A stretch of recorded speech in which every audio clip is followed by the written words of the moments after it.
আমি ঢাকা থেকে আসছি, মোর ক্লাসমেট। আমার নাম মাহিন। কার কাছে আসছো তুমি? মোর কাছে, তাই না? মোর সাথে তোমার দেখা হইব না, যাও গো তুমি। তুমি যেখান থেকে আসছো সেখানে চলে যাও তো বাবা, যাও যাও। মৌ নাই। নাই মানে? মৌ মারা গেছে। এই চলো ভিতরে চলো।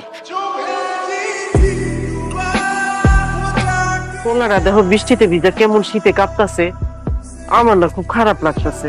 তোমার খারাপ লাগতেছে, আমি কি করব? একটা মেয়ে মারা গেছে শোনার পর বেহায়ের মতো দাঁড়ায় আছে। একটা কাজ করো না, একটা গামছা নিয়ে যাও, গা হাত পা মুইসা একটা ছাতা দিয়ে ওরে বিদায় করে দাও। এই তুমি কি পাগল হয়ে গেছে? এই বৃষ্টিতে দাঁড়া দাঁড়ায় ভিজলে কি তোমার কাছে মৌ চলে আসবে? তুমি মৌরে পায়ে যাবা? ও বুঝছি। এই ধরো, এই 500 টাকা রাখো, রাখো হাত ধরো। বাজারের পাশে বাস স্ট্যান্ড আছে, ওখানে যাও গিয়ে গাড়ি তুই থাক, টাকা চলে যাও। মোর কি হয়েছিল? মৌর কি হয়েছিল সেটা আমারও জিজ্ঞেস করতেছো কেন? মৌরে যা জিজ্ঞেস করো। আপনি আমাকে বলবেন মোর খবরটা কোথায়?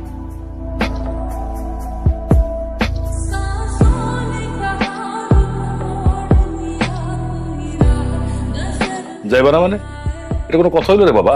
কালকে জ্বরে কাঁপতেছিলা, বেহুশের মতো পড়েছিলা, তাই ঘরে আইনা কাপড় চোপড় বদলে শুতে দিছি। আর এখন বসে যাইবা না? তোমার কাছে হাত জোর করে অনুরোধ করি বাবা, তুমি যাও গা। এরপরও যদি তুমি না যাও, তোমারে কেমনে বিদায় করতে হয় সেটা আমি জানি। কিন্তু এলন, খাবারটা খায়ালন।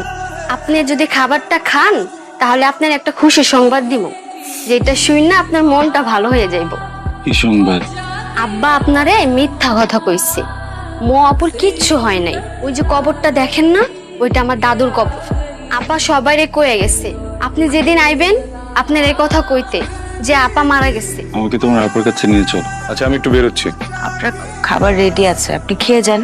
আলগা পিরিত দেখাবান, যখন পিরিত দেখানোর সময় তখন তো দেখাও না, এখন তো আলগা পিরিত কেন দেখো? আরশি, তুই এখানে কি করতেছিস? মামামি শরীর ভালো তো? তো ঝামেলা হয়েছে কোনো বাসায়? না আপা, কোনো সমস্যা হয় নাই, আমারে মাফ করে দিও। আরশি, কি করছিস সেটা তুই নিয়ে আসছিস কেন রে? কতবার বুঝায় বলছি না, কি বলছি আর কি করলি? নিয়ে যা এখান থেকে, তাড়াতাড়ি নিয়ে যা। আমি জোর করছি, তোমার সাথে একটু কথা ছিল। হ্যাঁ, তুমি এখান থেকে চলে যাও। কেন করছো এমন?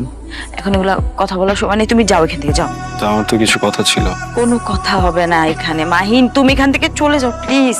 একটা প্রশ্ন। কোনো প্রশ্ন হবে না, কোনো কথা হবে না, তুমি যাও এখান থেকে, যাও। আমি উত্তর না নিয়ে যাবো না। ঠিক আছে, থাকো।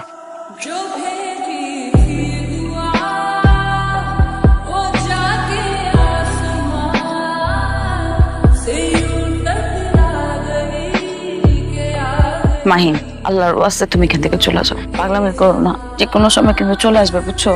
অনেক বড় ঝামেলা হয়ে যাবে।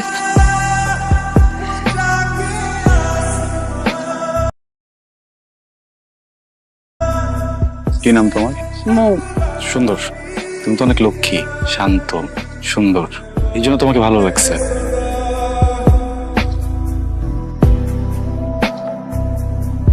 তাই মো, চল। কই গেল সব? চলে গেছে। তোমাদের নামে অভিযোগ শুনতে শুনতে তো আমার অবস্থা শেষ। আর এই তোমার নাম যেন কি? মাহিন। তুমি অতি বাড়া বেড়েছো। Sorry sir. কেমন আছো তুমি? ভালো। আমি ভালো নাই, গতকাল থেকে অনেক জ্বর। তোমার জ্বর এটা আমার ছোটবেলার সমস্যা। কাউকে যদি কিছু বলতে চাই আর বলতে না পারি তখন খুব জ্বর আসে। আই লাভ ইউ মো, অনেক ভালোবাসি। Will you be mine? Sorry, জোর করে তো ভালোবাসা পাওয়া যায় না, তাই না? It's okay. আমি আর কখনোই এসব বলবো না বা তোমার সামনেও আসবো না। I love- will you be mine? Sorry, জোর করে তো ভালোবাসা পাওয়া যায় না, তাই না? It's okay. আমি আর কখনোই এসব বলবো না বা তোমার সামনেও আসবো না। I love you too.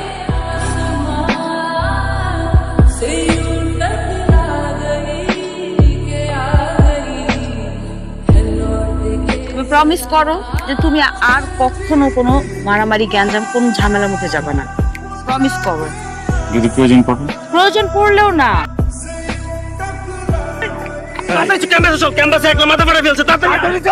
Mahin, আজকে না প্লিজ। আঙ্কেল মাহিনের সাথে তো আসলে যোগাযোগ করতে পারছি না, ওর শরীরের কি অবস্থা এখন? মাহিনের শরীরের খোঁজ তোমার আর না নিলেও চলবে মো। তোমাদের মতন মেয়েকে আমি খুব ভালো করে চিনি। তোমাদের একটাই টার্গেট থাকে যে ঢাকায় এসে একটা বড় লোকের ছেলেকে যে কোনো ভাবে হোক পটানো, তারপর Thailand, Singapore, Europe, America, Dubai. তোমাদের মতন মেয়েদের জীবনের লক্ষ্য তো একটাই, টাকা। তুমি গ্রাম থেকে উঠে এসে আমার ছেলেকে তুমি পটিয়ে ফেলবে, আর আমি বুঝবো না তোমার উদ্দেশ্য। Very sad. বাইরে আমার 4টি পালা কুকুর দাঁড়িয়ে আছে। তুমি যদি ওদের খাবার হতে না চাও, তাহলে আজ এক্ষুনি তুমি এই শহর ছেড়ে চলে যাবে। আর কখনো তুমি মাহিনের সাথে যোগাযোগ করার চেষ্টা করবে না। যদি করো, তাহলে শুধু তুমি না, তোমার জ্ঞাতি গোষ্ঠী সহ, তোমার মামার বাড়ির সবাইকে সহ একদম মাটির 3 হাত নিচে আমি গেড়ে দেব। উপস্থিত মুরব্বিয়ানরা, আপনারা তো সবই শুনলেন, সবই জানলেন। আর ওরা শাস্তিও তো দেওয়া হয়েছে অনেক। আমি বলতে চাইছিলাম কি, বাইরের মানুষ এবার ওরা আমরা বিদায় করে দিই, ছেড়ে দিই ওরা। আমার আপনি এটা কি কইতেছেন? তো ওরা সাহস আমার বাড়িতে ঢুকে আমার বউয়ের লগে চাতা খুশি করবো, ওরে আমি কাইটটা গাঙে ভাষায় দেবো। ওর গায়ে কোনো হাত দিবেন না। আমার যত খুশি মারেন, কোনো অসুবিধা নেই, কিন্তু ওর গায়ে কোনো হাত দিবেন না। আবার কথা আমি বাজারে নিয়ে তুলে রাখি, যাতে এই এলাকার সমস্ত পুরুষ মানুষ দেখে আর ভয় পায়, জীবনে যাতে কোনোদিন বউর গায়ে না তোলে। অন্যায় যা করার সব আমি করছি। আমি তোর লগে অনেক বড় অন্যায় করে ফেলেছি রে মা। তোরে আমি এই পশুটার কাছে বিয়ে দিছিলাম, আমার তুই মাফ করে দে মা। আমি শুনছি এতদিন এই শয়তানটা তোরে অত্যাচার করে, কিন্তু আজকে নিজের চোখে যখন দেখলাম, তোরে আর এই বাড়িতে আমি রাখব না, তোর আমি নিয়ে যাবো। কিন্তু তোরে আমি কইলে যাবো রে মা। আমি নিয়ে যাই ওরে, ওকে আমি নিয়ে যাই। আমি ওকে অনেক ভালো রাখবো, অনেক আদরে রাখবো। কোনোদিন এমন কিছু করবো না যেটা তো কষ্ট পায়। কোনোদিন ওর দিকে কড়া চোখে তাকাবো না।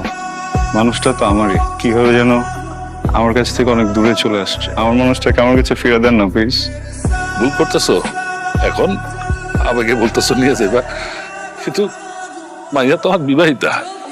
2 দিন পরে যখন তোমার কথাটা মনে পড়বো, তখন যে তুমিও পশুটার মতো লাগে আচরণ করবো না, তার কি গ্যারান্টি আছে? আপনি ওকে আরো 100টা বিয়ে দেন, আমি তখন ওকে এভাবেই ভালোবাসবো। আমি না ওকে কোনো স্বার্থে ভালোবাসি নেই। আমি ওকে ভালোবাসি কারণ আমি ওকে ভালোবাসি। আমার প্রথম ভালোবাসা, একবার ওকে হারাইছি, আরেকবার ওকে হারাইতে পারবো না। ঠিক আছে, এত যখন ওরা ভালোবাসো, যদি ওরা সুখে রাখতে পারো, তাহলে দাও, নিয়ে দাও। নিয়াজও মানে কি মামা? আমার সিদ্ধান্ত কি কোনো দাম নাই মামা। আমাকে কেউ জিজ্ঞেস করলো না একটা বারও আমি কি চাই। মাহিন, আমি তোমার ব্যাপারটা বুঝতেছি। আমার তো বিয়ে হয়ে গেছে মাহিন, এখন আমি কি করবো বল? আমার স্বামী খারাপ হোক ভালো হোক যাই হোক, আমার সংসার তার সাথে করতে হবে। আমি এই সংসারে যখন পা রাখছি, এখান থেকে বের হবে শুধু আমার লাশ। আমি তো জীবিত অবস্থায় আমার স্বামী সংসার দায়িত্ব ছেড়ে তোমার সাথে চলে যেতে পারি না।